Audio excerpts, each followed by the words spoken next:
The Red Raiders may not be done in the transfer portal after all, as 247 Sports and Matt Zenitz is reporting that the Red Raiders are set to host an SEC defensive lineman after the new year. Who is it? We'll discuss his skill set and what he could potentially add to this Red Raider roster. Plus, take a look at the latest Portal Hall team rankings from 247 on 3 Rivals and where the Red Raiders rank not only in the Big 12, but nationally. Hey, how's it going, everybody? It's RC Maxfield here for the Back to 12 podcast, and I hope each and every one of you had a delightful holiday season, whether it's a Merry Christmas or anything in between. I am very thankful for each and every one of y'all to tune in and, interact with this channel, and I hope you had a safe and holiday season with your loved ones, because we did. It was a great one here at the Maxfield household and over at the in-laws as well. But I hope y'all had a great holiday season as well. And if you want to stay in the know on everything Texas Tech football, whether it's on the gridiron or on the recruiting trail, whether that's in the portal or the high school ranks, and just want to join the largest group of Texas Tech fans on YouTube, hey, 3 easy steps to do so for 100% free content. Just like the video, hit that subscribe button, and turn on that notification bell. All right. Before we get into this, I want to lay some groundwork here because I know that the portal is confusing for everyone, including myself. I'm sure it's confusing for people that actually work in the industry as well, that have to keep up with everything, right? I just want to put this out there.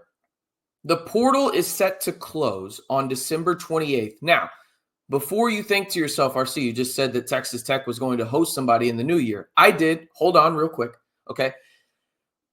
The portal closes on December 28th. Now, that's technically not true because if you're still in the college football playoffs, so teams like Boise State, Arizona State, those schools can still have players enter the portal and still, go out and sign, commit, all that good stuff, right?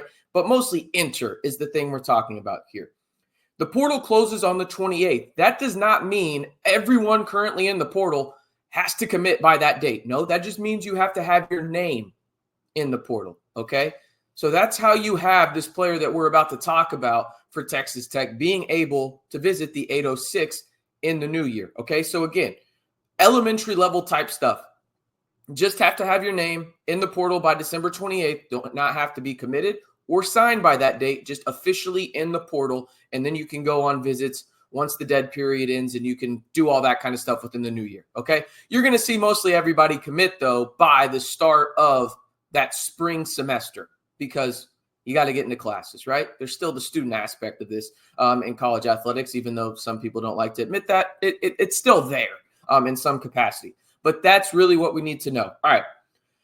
Let's talk about the player that Matt Zenitz of 247 Sports reported that will be visiting the 806 early after the new year. His name is Jayson Jenkins from Tennessee, a defensive lineman. He is 6'6", 281, Lawrenceville, New Jersey native, and has 2 years of eligibility remaining. He had 9 tackles, 3.5 tackles for loss, 2 sacks, plus 1 forced fumble and 1 safety in 13 games played in 2024. Now, it's interesting in the sense of you hear those numbers and you're like, well, that's not great, right? Just from a number standpoint.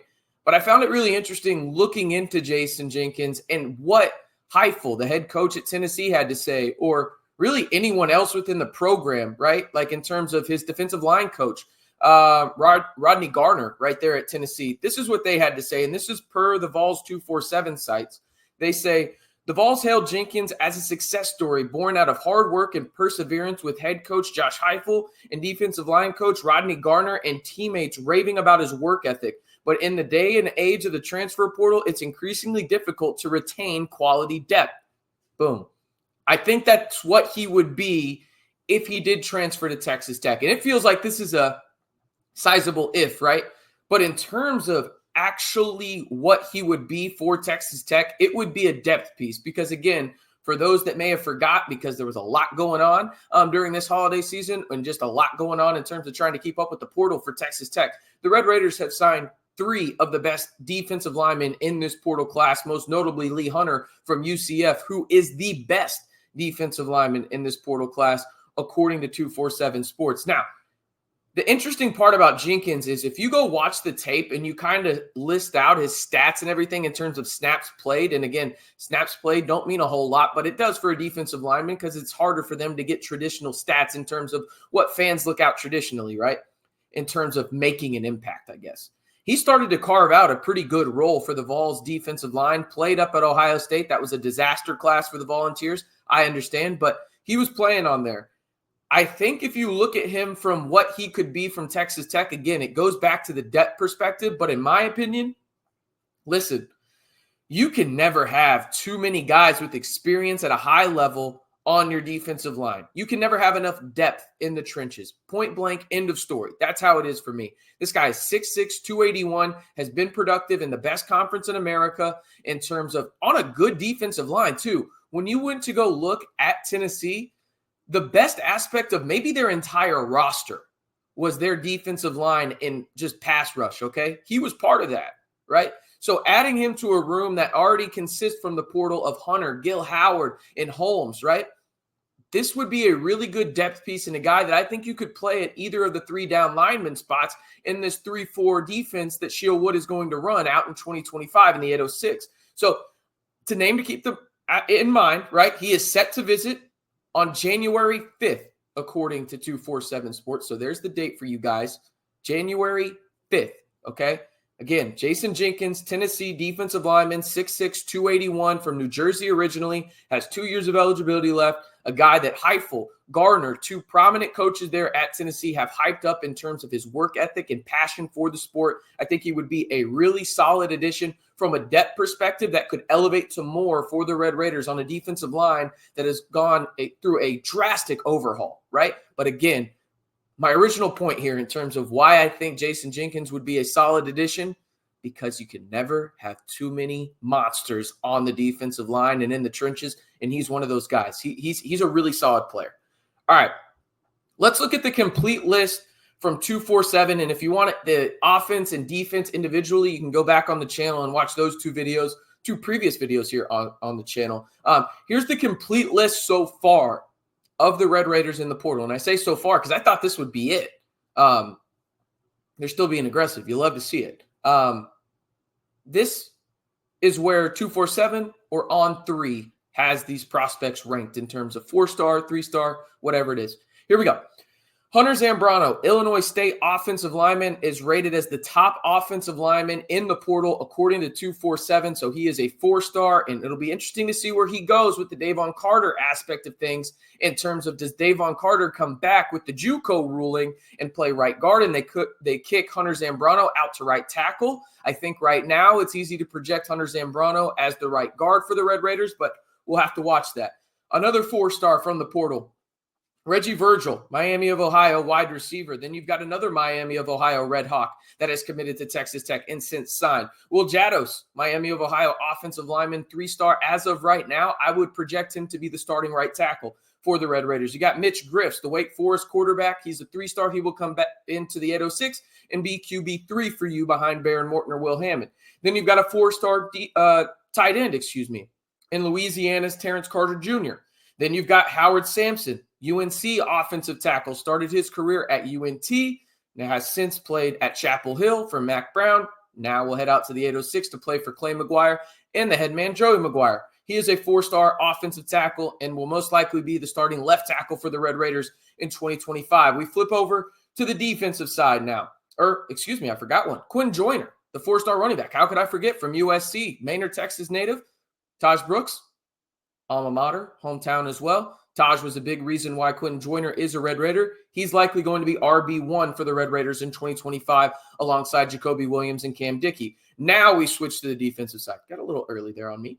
Cole Wisniewski, North Dakota State safety, arguably the best secondary player at the FCS level, had 8 interceptions in 2023, which was a North Dakota State program record in terms of tying it, and also tied the Missouri Valley Conference record for interceptions in a season. He's ranked as a 3-star. You got Dante Balfour, a former 4-star from the high school ranks, went and started his career at Chapel Hill there in UNC, then transferred to the UNC Charlotte 49ers, where he is a 3-star out of the portal, 6'2", really lengthy corner. The prize in the secondary for you, at least a lot of people's, and I would tend to agree, Bryce Pollock. Again, it is Pollock, P-O-E, lock your door. That's how you pronounce it. Bryce Pollock, Mississippi State corner. He is a 4-star. He is ranked as a top 5 corner in this portal class.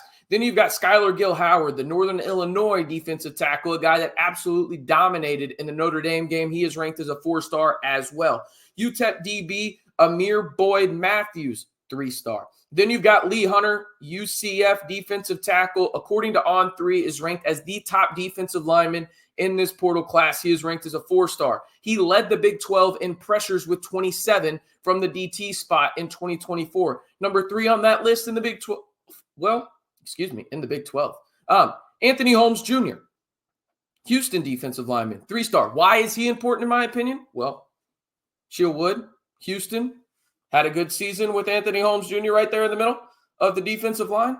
Now you got him again. Really good player there. I don't understand how he's just a 3-star. I think he's at least a 4-star. Regardless, doesn't matter. All right, Terrion Grant, Purdue DB, 4-star. Former 5-star, went up to Purdue, enrolled early, went into the portal, committed to Texas Tech. Then you got Romello Height, Georgia Tech edge, 4-star from 247 Sports. That's where he's ranked. And then the latest commitment is the kicker on this team now. It is Upton Belafont, originally started his career at Alabama, transferred to Buffalo, was on the All-MAC squad, and now will be the Red Raiders kicker in 2025, taking over for Gino Garcia. But before we head out of here, overall Texas Tech portal team rankings, according to the 3 major sites, you've got On3, 247, Rivals. On On3 and 247, those are the 2 sites that I look at the most when it comes to this stuff. And it's not just because of the ranking I'm about to say, just because I think that they do a fantastic job. On3 and 247 Sports has the Red Raiders as the number one overall portal class, not in the Big 12. No, in the entire country. Okay, and they may be adding more to it here. Rivals not too far behind, as the Red Raiders are 3rd in the country behind a couple of SEC schools in Ole Miss in LSU. All right, that's going to do it, though.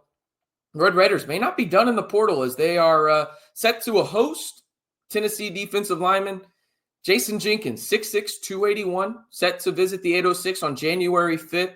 2 years of eligibility remaining. The Red Raiders may not be done in the trenches, and to be honest with you, I'm okay with that. And if you're okay with 100% free content year-round regarding your Red Raiders on the gridiron or on the hardwood and everything in between, this is the perfect spot for you. And all you have to do to join the biggest and largest and most interactive group of Texas Tech fans on YouTube is 3 simple steps. Like the video, hit that subscribe button, and turn on that notification bell to join the Back to 12 squad today.